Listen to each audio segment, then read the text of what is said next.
Hola, hola a todos nuestros televidentes. Les saluda Mabel Bonilla y para mí es un placer darles la bienvenida a este su espacio Visor Urbano, en donde nos dedicamos a comentar y discutir todos los temas que tienen que ver con urbanismo, arquitectura, todo lo referente a la ciudad de Santo Domingo y otras ciudades de Latinoamérica y el mundo. Como siempre me acompaña el destacado urbanista y planificador urbano Mayobanex Suazo. Bienvenido, Mayobanex. Gracias por lo que me toca. Gracias por lo que me toca. Mabel, pero dándote una introducción con bombos y platillos porque sé que la extrañaste en mi ausencia. Pero Mabel nos dejó abandonados 2 semanas. Mabel, pero cuéntame qué fue. Nos desapareciste, te fuiste de viaje, te iba a quedar por allá. No. Unas vacacioncitas de verano con la familia, aprovechando las vacaciones del colegio, dándole una vueltita a los familiares fuera del país con mis hijos, pero ya estamos de vuelta retomando todas las labores, todas las rutinas y preparándonos para el regreso a clases, ahora a final de mes. Que es un proceso para los padres, ¿no? Otro de los temas que también transforma la dinámica urbana, ¿eh? Claro. Porque ahora vuelve otra vez el tema de los tapones. Estamos en horario, eso te voy a decir, en horario y en tránsito de verano, todo es diferente, más relajado el ambiente, los papás no tenemos ese estrés del tapón de la mañana, luego el tema de la recogida de los niños, luego del mediodía y principio de la tarde, y todos esos cambios se sienten en la ciudad, tanto en la dinámica y rutina como en el tráfico. Así que vayan bebiéndose sus pastillitas, ¿cómo es que se llama? Para la presión. Su relajante. Su relajante, la pastilla de la presión, porque volvemos otra vez a la misma temática de todos los días. A la escuelita, a la pela de la escuela, literalmente. Yo gracias a Dios no cojo esa lucha porque los míos están muy cerquita de mi casa, entonces me lo llevo a pie, pero no tengo que coger esa lucha. Pero realmente se coge lucha. Claro, y aunque vayas caminando, que tienes ese privilegio que no todos tienen, me imagino que ves cada día la fila de vehículos que se hace en las salidas de los colegios de los papás recogiendo a los niños. Totalmente. ¿Qué tenemos para hoy, Mabel? Cuéntame. Para hoy vamos a tratar el tema de la gentrificación. ¿Y eso qué? Eso es como que eso vas tú a explicar lo que es. Hemos tratado el término en entregas anteriores, en programas anteriores, pero hoy vamos a dedicarnos a hablar sobre sus ventajas, sobre lo que es, sobre lo que representa, lo que implica, los cambios que se dan en la ciudad producto de este fenómeno, y vamos a estar desglosando la gentrificación. Pero eso está bueno, vamos a seguir hablando un poquito de esos temas. Ya me hacía falta, señora Mabel, hablar con Mabel, porque estábamos aquí como solos y traíamos los invitados, y los invitados siempre me preguntan, ¿y Mabel? Preguntando por mí, qué bien me siento. Y la gente de que me hayan extrañado, mi público. Que ya Mabel dejó el programa. Mi fanaticada. Ya Mabel dejó el programa, me han preguntado, yo no, ella viene, ella vuelve. No, unas vacacioncitas, porque el que tiene niños pequeños, pues se debe circunscribir y subordinar al horario de los niños. Recordar siempre que estas bellezas que tenemos aquí, señores, son de Marks & Gunther, una de las empresas de mobiliario más prestigiosas de aquí, así que pueden ver estas bellezas y otras más en esta hermosa tienda que está en Piantini, así que lo invitamos también a que pasen por allá. A poner su casa bonita, súper bien. Entonces, háblanos sobre la gentrificación. Lo primero que debemos, entiendo yo, hacer para arrancar con la discusión de este tema es el concepto. Mira, la gentrificación es un concepto no necesariamente malo, ¿eh? Mucha gente cree que el proceso de gentrificación necesariamente tiene que ser malo. Son aquellos procesos donde hay barrios que tradicionalmente han sido habitados por personas de escasos recursos, que generan una tradición de alguna manera cultural, social dentro de ese entorno y que luego, producto de proyectos inmobiliarios, entonces se empieza a transformar. Esa transformación con estos nuevos proyectos incrementa lo que es la plusvalía y el valor del terreno y lógicamente esa población que originalmente vivía ahí va siendo desplazada. Ese desplazamiento de esa población es lo que nosotros conocemos como la gentrificación. La gentrificación puede tener sus bondades también y puede tener también, porque muchas de estos barrios, para mí, por ejemplo, uno de los casos que a mí más me llamó la atención fue en El Salvador. Creo que hicimos un comentario sobre eso en algún momento. En El Salvador hay un lugar que se llama La Dalia, que es como una especie de billar, y ahí hay un conglomerado de las personas tradicionales que originalmente nacieron, vivieron en el barrio y que de alguna manera u otra se trasladaron a otros sectores, pero van casi diario a volver a generar esas esas tradiciones culturales que le da el sector. Entonces, de eso se trata ese proceso de gentrificación. Es una sustitución del habitante original por nuevos habitantes que genera, lógicamente, esa dinámica inmobiliaria, ese crecimiento inmobiliario que produce muchas veces este tipo de procesos que se dan en muchas de nuestras ciudades. Hay ejemplos de gentrificación, por ejemplo, la ciudad de Nueva York para mí es uno de los mejores ejemplos. La zona sur de la ciudad de Nueva York, si te fijas, Nueva York es una cuadrícula completamente perfecta que a partir de su fundación fue creada con esa convicción, y lo que era Nuevo Ámsterdam anteriormente, que era donde originalmente eran calles muy similares a las calles que se vean en Europa, en Francia, por ejemplo, en el París antes de Haussmann, y este tipo de incongruencias con respecto a lo que hoy existe con una calle cuadriculada, es parte de esa tradición original de lo que era Nueva York. Nueva York, tú tienes la ciudad de Boston también, Chicago, son muchas de estas ciudades que, producto de ese crecimiento inmobiliario, fueron procesando una serie de proyectos que fueron desplazando a población original. Una pregunta, entonces, ya entendemos que es una sustitución de la población original que vive en un área, ¿no? Entonces, eso aplica para esa población nueva que llega a un sector en específico, pero también para la que entonces se va de ese sector producto de que la desplazaron los nuevos habitantes que llegaron. Claro. Mira, anteriormente era un fenómeno que se daba, pero no con la regularidad que se da ahora. Por ejemplo, en el caso nuestro de Santo Domingo, tú tienes una migración muy importante que viene en un 62% de la zona sur del país, porque es la zona más marginada, pero ya tú tienes no solamente ese movimiento de población que viene a la ciudad a buscar mejores oportunidades, pero también tú tienes poblaciones extranjeras, no solamente local. Tú tienes ya una colonia importante de residentes haitianos en lugares donde tradicionalmente eran tal vez zonas, barrios más informales. Pero Venezolanos, por ejemplo, colombianos. También. Colombianos hay mucho también ya. Hay mucha población que empieza a emigrar y empieza también ya esas costumbres que tradicionalmente se dan. Y ya tú, por ejemplo, hace 15 años yo no sabía lo que era una arepa. Aquí hay muchísimos puestos, tanto puestos callejeros como restaurantes que venden cachapas, arepas, cosas que uno no conocía, y ya viene siendo algo casi cotidiano. Hace 30 años tú no sabías lo que era un taco, o sea, tú lo veías tal vez, pero ya después fueron empezando a ser parte de esa transformación culinaria también que se da en estos procesos de gentrificación que se da en nuestras ciudades, y es producto de ese desplazamiento. Por ejemplo, los barrios, yo me crié, nací en el Cacique, y los habitantes originales del Cacique han ido emigrando, o sea, se han ido yendo para atrás, han ido mejorando sus condiciones de vida, se van a Bellavista, a Arroyo Hondo, al Piantini, pero mucha de esa nueva población ya no es tal vez ese sentimiento que se tenía uno, que recuerdo que uno no dejaba ni que la muchachita, las amiguitas no las enamoraran de otro barrio, porque eso teníamos nosotros que salir a defender nuestro territorio. Entonces, ese sentimiento de pertenencia. Eso, ¿no? Se pierde, el sentimiento de pertenencia se va perdiendo con los procesos de gentrificación, porque el ciudadano nuevo que entra viene con otra visión, otra visión. Claro. Entonces, por ejemplo, siempre o qué tanto se da que la población que se fue de un lugar en específico, fuere por los motivos que fuere, regrese, como en el caso de la Dalia. ¿Qué tan común se ve eso? Eso es común. Por ejemplo, hay zonas, lógicamente, que son más tradicionales y que tienen más arraigo en la ciudadanía, en el habitante. Tú tienes, por ejemplo, un Villa Consuelo. Tú has escuchado mucho hablar de una gente que dice, yo me siento orgulloso de ser Villa Consuelo, yo soy de Villacón, de Villajuana, incluso hemos tenido presidentes de la República que son provenientes de Villajuana. Y así sucesivamente. La gente de Villamella también tiene. Villamella, tú eres de Villamella, entonces todo eso.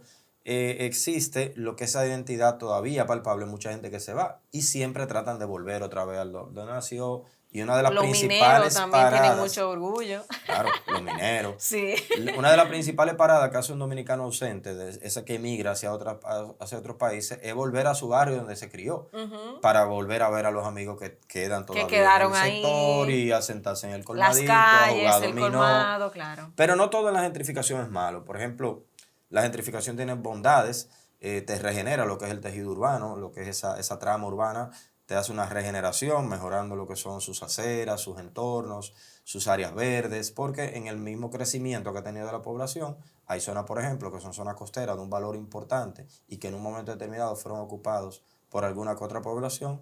Si tú desplazas esa zona para desarrollar nuevos proyectos, lógicamente estás desplazando lo que es la población original, pero no necesariamente tiene que ser un efecto negativo, sino que tú Estás le estás quizás agregándole devolviendo, valor le estás también. agregando valor a ese concepto, y por eso te digo, la gentrificación no necesariamente tiene que ser un proceso malo. Ahora, mal llevado sí puede generar traumas que puedan convertir a lo que es el territorio en un territorio inhóspito. ¿Cómo se lleva o cómo se induce o cómo se dirige, aunque sea de manera indirecta o pasiva, un proceso de gentrificación, ahora que dices eso? O porque también quizás como es un tema de migración, se puede pensar que se da de manera espontánea. No, es un proceso que se da de manera Quizás espontánea. influenciado por ciertos factores, pero no necesariamente se puede controlar Se o... da muchas veces de manera espontánea, pero también se da por grandes inversiones. Cuando hay una gran inversión que viene a un desarrollo, que de repente hay que, por ejemplo, barrios que son marginados, pero que tienen una titularidad, ha pasado, incluso aquí había un barrio en la avenida Delgado, al lado de la clínica Doctor Escaño, me parece que era. Ahí había un barrio marginado que fue, durante varios años, tuvo al final un tema judicial y hubo una sentencia en favor de los propietarios del inmueble. Y eso ahí habían, qué sé yo, 100 familias viviendo en esa zona. Es mucho, Era un claro. pequeño Pero era un tema ahí barricito. de territorio, que En un tema tenía de su territorio que dueño y tenía, estaban pues ahí lo invadiendo, por desplazan, ejemplo. bueno, pero ya es un Claro, tema de invasión de una propiedad de una privada. propiedad. En muchos casos, muchas de las urbanizaciones que hemos tenido, tradicionalmente el programa del asentamiento informal en lo que es la ciudad de Santo Domingo proviene de los años 60, después de la caída de Trujillo.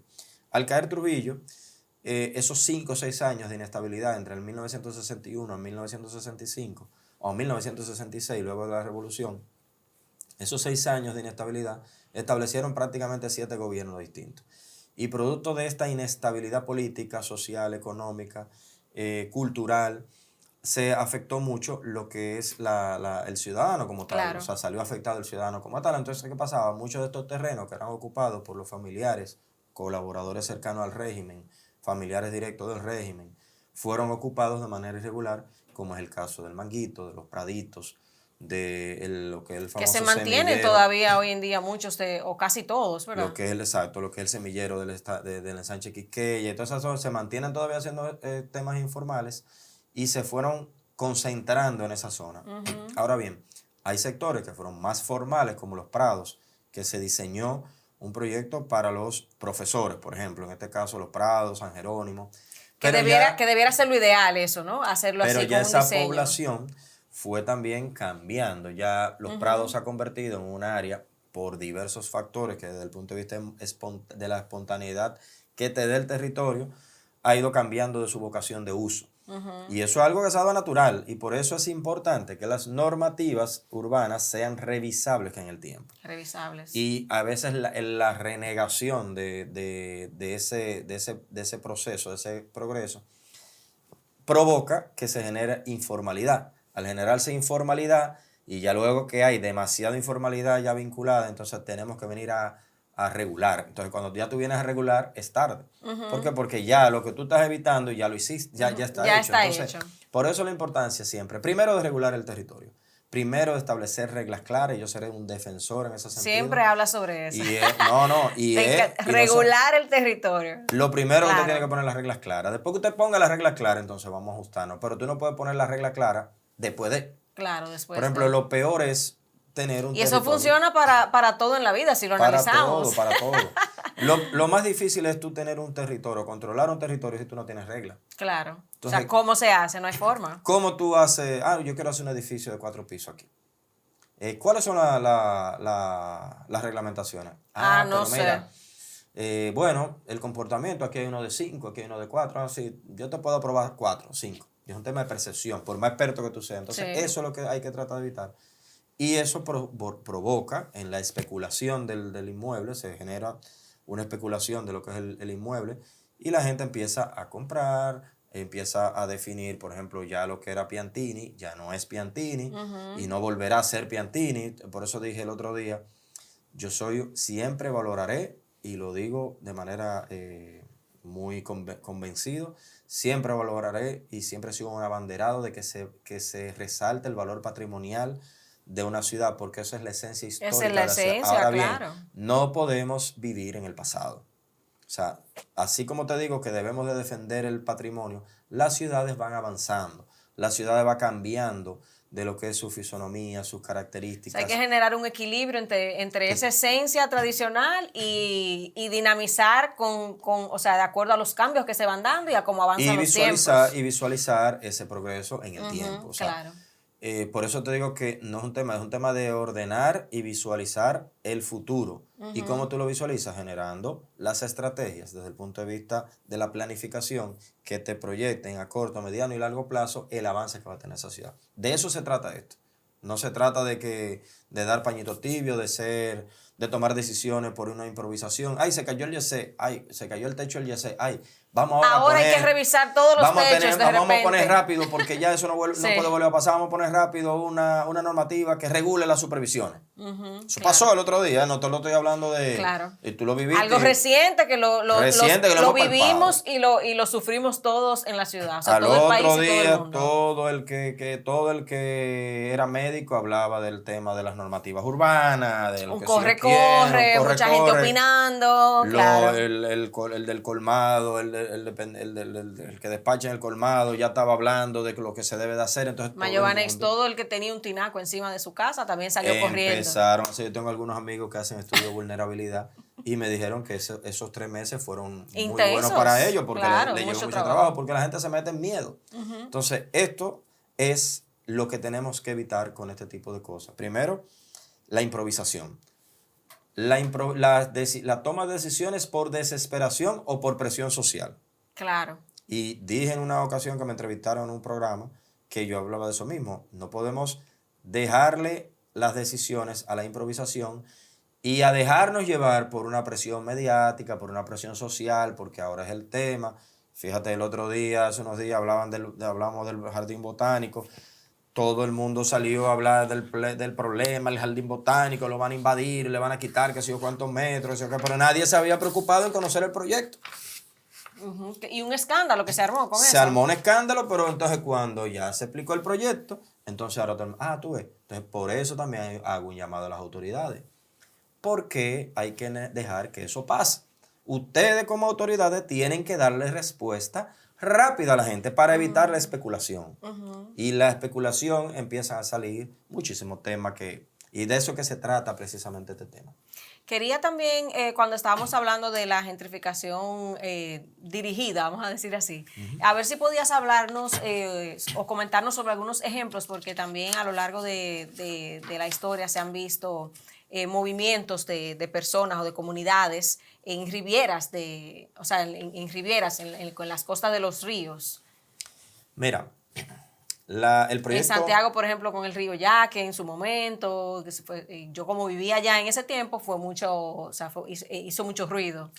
Mira, uno de los proyectos que a mí más me ha llamado la atención de desplazamiento de un punto a otro que ha sido eficiente en el tiempo es la Nueva Barquita. Sí, también has comentado sobre eso. La Nueva Barquita fue un modelo de ciudad donde, te voy a mejorar. Eso sería una gentrificación guiada, vamos a decir. Más que todo. O sea, pues tú estás llevando a la población de un punto hacia otro. Y con efectos, o consecuencias positivas. Pero ahí había lo primero era explicarle negativo a la gente por qué yo te voy a sacar de aquí. Claro. Mira, yo te voy a sacar de aquí porque ¿Cuál es el objetivo final? Porque las condiciones en las que tú vives son de vulnerabilidad extrema y tú no estás teniendo calidad de vida. Yo te voy a mejorar la calidad de vida mediante este proceso. Te voy a enseñar a vivir. Lo principal. Te voy a enseñar a vivir en comunidad. No es lo mismo vivir en comunidad que vivir hacinado. Porque en el hacinamiento, en el asentamiento informal, no hay regla. Claro. Ahí yo hago lo que me dé la gana. Y comunidad sería juntos, pero no revueltos. Juntos, pero ordenados. Pero ordenados, exacto. Entonces, de eso se trató. Primero, hacer un modelo de gestión de territorio que permitiera al ciudadano que tú le estás cambiando su vida, mejorándola para bien. Sí. Para bien, tú trasladarlo, de meterte en una chocita que vivían 7 gente en 15 metros cuadrados. Entonces, tú llevarlo a un apartamentico de 60 metros y recuerdo que los primeros días fue muy muy complejo para el tema de la Nueva Barquita, pues yo recuerdo que habían funerarias, tú sabes que hay una tradición en los barrios y en los campos de velar el muerto en la En casa. la casa, Entonces la gente todavía tenía ese sentimiento claro. de velar su muerto en su casa y eso era parte de esa tradición que Ujú, hay que jugar con eso. ujú. Aunque le habían hecho 4 funerarios, 3 funerarias, no, no, no, No no, había es que forma, aquí era yo en la quiero velar casa mi... con su lona Y lo bajaban azul, por la escalera con su lona azul, con claro, su lona azul, porque eso es claro. parte de esa tradición. Entonces, Ujú, eso es lo que hay que tratar de que si vamos a hacer un proceso de gentrificación, tiene que ser un proceso de gentrificación ordenado y proyectado, no de manera espontánea que se dé, ujú. que se vaya dando y que sea provocado por el mercado. El Sino que proceso, el móvil principal sea la calidad pero de vida, como ya porque el dijiste. mercado te va definiendo, y bien Ujú, lo decía Jane Jacobs, cuando tuvo con ese gran desarrollador en Nueva York llamado Moses, Robert Moses, que era uno de los principales desarrolladores. Jane Jacobs, una simple ciudadana, periodista, no era urbanista, hoy en día es conocida como una de las urbanistas o de las personas que transformó la visión de ciudad y que ujú. transformó lo que hoy conocemos como urbanismo, sin ser urbanista. ¿Y a qué voy, a dónde voy con esto? Es un tema de sentido común, Claro. es un tema de trabajar por el bien común. Ujú. Entonces, no es que tú no desarrolles los proyectos, pero tú tienes que tomar en cuenta que en ese proyecto va a vivir gente y mucha de la gente que va a vivir en ese proyecto son gente de ahí. Claro. Entonces tú tienes que también evitar que el exceso de especulación de un terreno, porque tiene una vista bonita al mar, porque se proyecte como una densificación, porque genera lo que te comentaba ahorita, genera territorios habitables, pero no funcionales. Entonces, de eso hay que cuidarse. En ese caso de Rivieras, por ejemplo, también hay un tema de medio ambiente implicado, ¿verdad? Sí, claro, ahí hay un tema medioambiental, hay un tema de vulnerabilidad, porque la vulnerabilidad en la informalidad es de dos tipos, la vulnerabilidad por un tema de terreno y lógicamente la vulnerabilidad por un tema de condición de la vivienda. Y la informalidad se debe también a esos temas de vulnerabilidad y por falta de titulación, o sea, por un tema legal. Tú Ujú, puedes tener tu casa, pero desde el punto de vista de la legalidad estás vulnerable, no tienes ningún tipo de... O sea, tú vives ahí, pero tú no tienes nada. ujú. Eso es informalidad también. Entonces, han habido ejemplos interesantísimos. Tú tienes Medellín, por ejemplo, para mí es uno de los ejemplos en Latinoamérica de más interesante en el tema de ese manejo de la gentrificación. La Comuna 13, por ejemplo, que es una comuna que tradicionalmente era imposible entrar ahí. Hoy en día es uno de los polos turísticos más importantes de la ciudad. Todavía vive mucha gente ahí, pero ya ese turismo que ahora está llegando es completamente diferente a la población original que había. Se tuvieron que tumbar edificios, se tuvieron que generar una serie de cosas para poder avanzar en tener una ciudad cada vez más integral a lo que es el ciudadano. Claro, entonces ya para como que cambiar un poquito, porque hemos hablado todas las cosas positivas de la gentrificación, qué aportes puede tener tanto para la población como para la dinámica de la ciudad. En términos económicos también dinamiza o revitaliza sectores, Sí, pero pero no todo es bueno. en términos de turismo también puede generar un movimiento importante o incluso como en ese caso convertirse en un punto turístico reconocido mundialmente. Pero exacto, no todo es bueno. Háblame un poquito de cuáles serían esos efectos negativos que puede vivir o experimentar una ciudad producto de la gentrificación, digamos, no proyectada. No proyectado, no. Mira, por ejemplo, la especulación inmobiliaria es fatal. Inmediatamente se empiezan a desarrollar proyectos, se empieza una especulación desde el punto de vista del valor de los inmuebles sumamente importante. Tú tienes también todas las tensiones que se dan entre los ciudadanos nuevos, los ciudadanos viejos, porque el que es viejo, originario de ahí, está renuente a que venga otra gente de eso. No pasa con el Sí, vecino nuevo que se mudó. como que se resiente uno Coño, un pero poquito, está la ese duda, vecino que se mudó en el llegó a hacer 6 hace bulla, mucha bulla. Coño, pero esa gente no duerme. tiene un perro que no se calla, Pero ¿verdad? tú no peleas muchas veces con los que son originalmente como tú, que compraste en esa torre de los primeros dueños, que sí o qué. No, no, no. Sí, sí, Pero el que sí. te molesta fue el que llegó El nuevo. nuevo, Entonces, claro. eso es parte también de esas tensiones sociales que se dan. Otra de la pérdida de identidad cultural, Claro. esa pérdida de ese sentimiento que Se diluyen muchas las se tradiciones. diluyen esas tradiciones. Yo recuerdo que, por ejemplo, cuando yo era muchacho, las fiestas de San Andrés en el 30 de noviembre, eso era entre los muchachos del barrio, cuando nos tirábamos huevos, no tirábamos Ay, ay, harina, ay, ya todo esa eso se guerra ha de perdido. huevos, eso era. Usted, por ejemplo, jugaba la plaquita, que era un juego tradicional de la vitilla. Ya eso en la clase media ha desaparecido. Sí. Todavía se juega en alguna que otra cosa, pero en la clase Pero media es que, eso ha Mayovanex, desaparecido. algo también importante quizás es que antes, como no había un tráfico tan No había denso, tecnología se tampoco. jugaba en la calle. O sea, Ahora la tú tienes de plaquita era en todo. la calle que se jugaba. Ahora no, tú no puedes dejar que un niño te salga a la calle sin Pero supervisión. eso es producto de esa transformación. Ujú, claro, claro. Y yo tengo incluso relacionados y amigos que viven fuera del país y han estado, por ejemplo, 10 años, 12 años sin venir al país y cuando vienen se encuentran en una ciudad completamente diferente a la que dejaron. Porque te transforma, la gentrificación no solamente te transforma las vidas, sino te transforma el paisaje urbano. Claro. Y eso, tú vas, por ejemplo, yo que soy del Cacique, eso está lleno de edificios ya.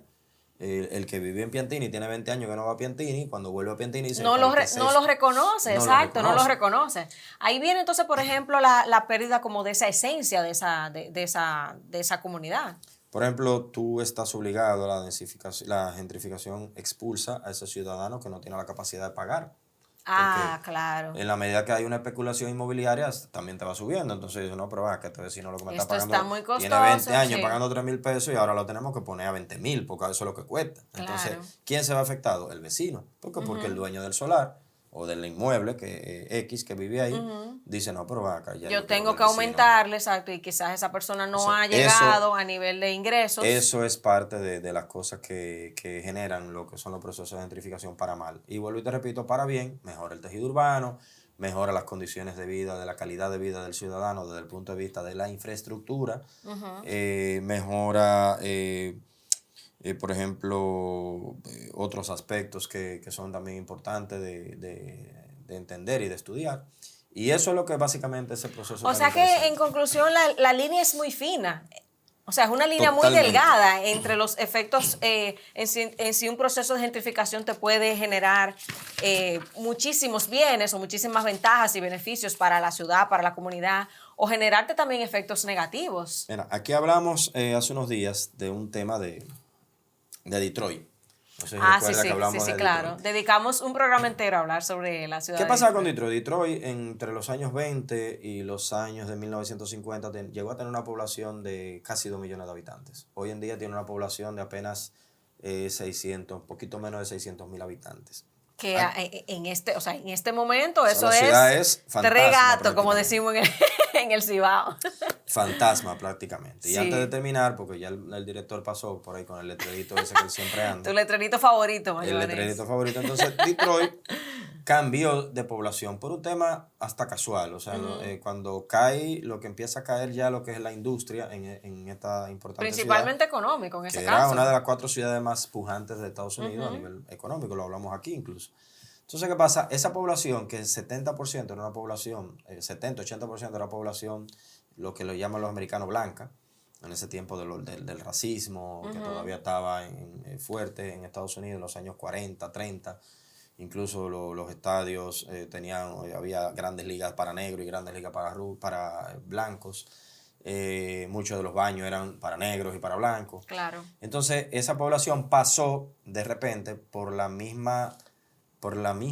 ese mismo proceso de gentrificación bueno, las industrias abrieron cuando empezaron las huelgas de los ciudadanos originales del sector, reclamándole a las industrias mejores condiciones de vida, mejores pagos. Entonces, en represalia a eso, las industrias lo que hicieron fue, sobre todo la industria automotriz, dijo, no, vamos a buscar gente que trabaje. Claro. Entonces, vino Ahí una hubo población entre comillas, una gentrificación doble. La Exacto. población que salió que sale e la que inmediatamente, entra. exacto, Hoy en entra día, otra la para población de sustituir. Detroit en su gran mayoría es de origen afroamericano, porque se sustituyó esa población laboral, en muchos de estos casos se sustituyó por esa población nueva, pagándole menos. Pasa aquí también, Claro, por ejemplo, pasa con aquí el con- haitiano. Un dominicano te quiere ganar 1.000 pesos, pero el haitiano te hace el mismo trabajo. Por A veces está 200. mejor por 200, por 300. Entonces, eso provoca también esos procesos. Claro, claro, claro. Bueno, qué interesante conocer un poco sobre esa dinámica que se da cuando existen esos procesos de gentrificación, de sustitución de poblaciones, de traslado de un lugar a otro, por diferentes motivos. No está pasando el polígono central y no está pasando en Ciudad Colonial. O sea, ya la población original de Ciudad Colonial cualquier casita en Ciudad Colonial te cuesta 4 o 5 millones de dólares. Sí, claro, terrible. Claro, restaurada. Pero entonces mucha de esa gente que tienen casa, que fueron heredadas, lo que la quieren es vender. ¿Por qué? Porque el que la va a comprar la va a restaurar y le dan de todo lo que la gente pide. Entonces mucha gente lo que hace es compra y se sale, va. y sale. Pasa en el polígono central. Si tú tuvieras una casita en la zona colonial, ¿la venderías? Claro, yo sí. Sí. De hecho, mi familia tenía una que está todavía, se vendió, mi padre la vendieron hace muchísimos años, ahí nació mi hermana incluso, y el otro día mi hermana la quería comprar porque está justamente en el corazón de la Hostos, ahí frente a las ruinas de San Francisco. Pero yo sí, de mi parte, yo la vendo. A mí me gusta tanto la zona que yo creo que yo no la vendería. No, yo la vendo. Yo no puedo vivir tan pegado. Ah, bueno, eso sí. Yo tengo que vivir encaramado. Se vive muy pegadito ahí, eso sí, eso sí. Bueno, ha sido un placer llevarles esta entrega hablando sobre la gentrificación, sobre este proceso tan interesante y tan dinámico que se vive en las ciudades, y que se vive en su esencia. Vemos esos cambios día a día y aunque quizás día a día no se sienten tanto, pero sí cuando uno mira atrás se pueden ver esos cambios tan importantes que se han generado y también los beneficios o consecuencias positivas y negativas que haya tenido. Hasta aquí entonces el programa de hoy, Mayovanés. Despídete de tu fanaticada. Bueno, pues yo tengo fan también. ¿Tú te crees que era No, yo sé que no soy solo yo. No, señores, gracias nuevamente por acompañarnos en este programa de Visor Urbano, donde tratamos siempre de llevar mensajes positivos.